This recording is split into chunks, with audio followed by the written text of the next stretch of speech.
me to see so many godless and wonderful ones. I was still doing. I have some notes here about incidents and traditions of his life, but I don't know how much I'm listening to.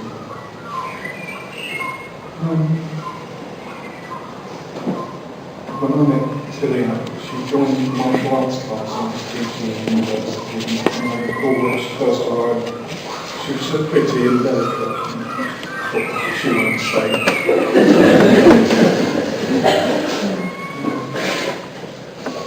Some 7 or 8 years later, when she was training with all the people that everybody else was too scared to train with, one of my friends started her Tilly the teeth.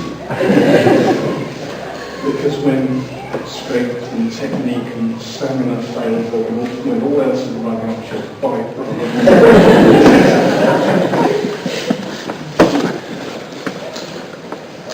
Many people will be familiar with his brilliant, fast mind, has skills with language.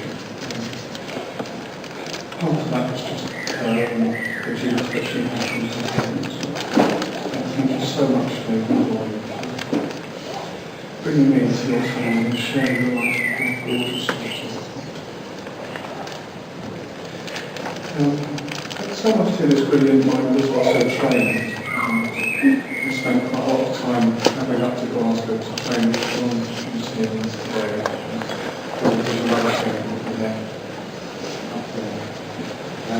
And that also gave us a lot of time to spend with Colette, her sister and her family.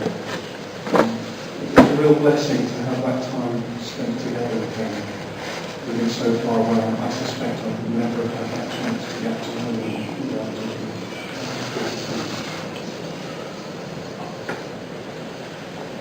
For those of you who knew Tilly from work, you'll probably not be surprised if I say that work wasn't always Tilly's favourite.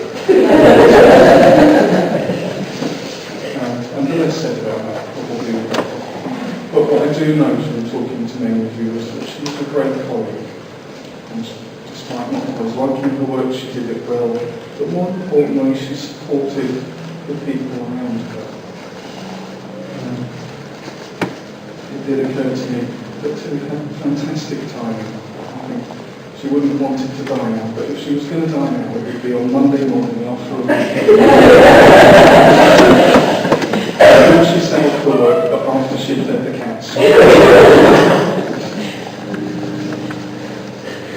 Tilly had a great love of music, as Leslie said.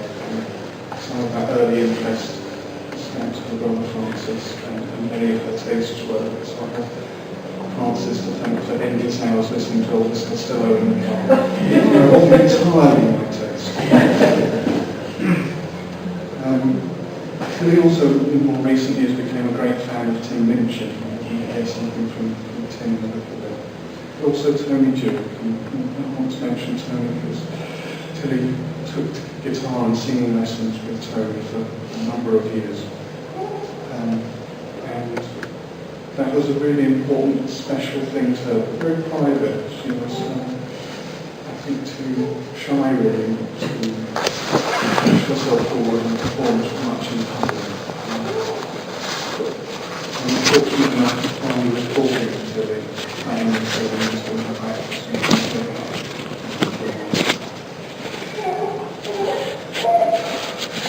This died as a result of a cyst.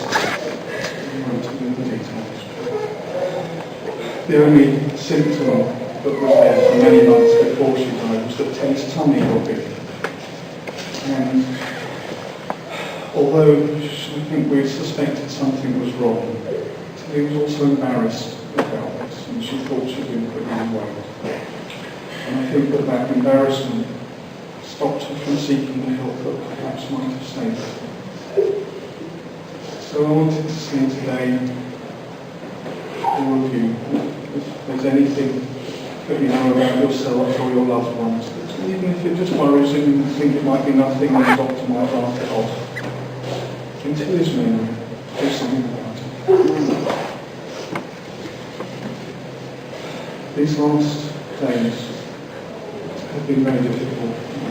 I've been learning a lot about grieving, And one of the things that I've been very pleased to be able to do is to cry when I've needed to cry, and to share those tears with other people who've cried with me. And I'd like to say to everyone who's been with me whilst I cried, and everyone who's shared their grief with me, thank you. I think that's an enormous gift to me. I don't think without that loving support that I've experienced, I'll be able to stand here speaking as a rational human being this morning. On my piece of paper I've written cats. I can't remember what I was going to say. Oh yes! We have two cats. One of whom was Tilly's absolute pride and joy, and one who we inherited.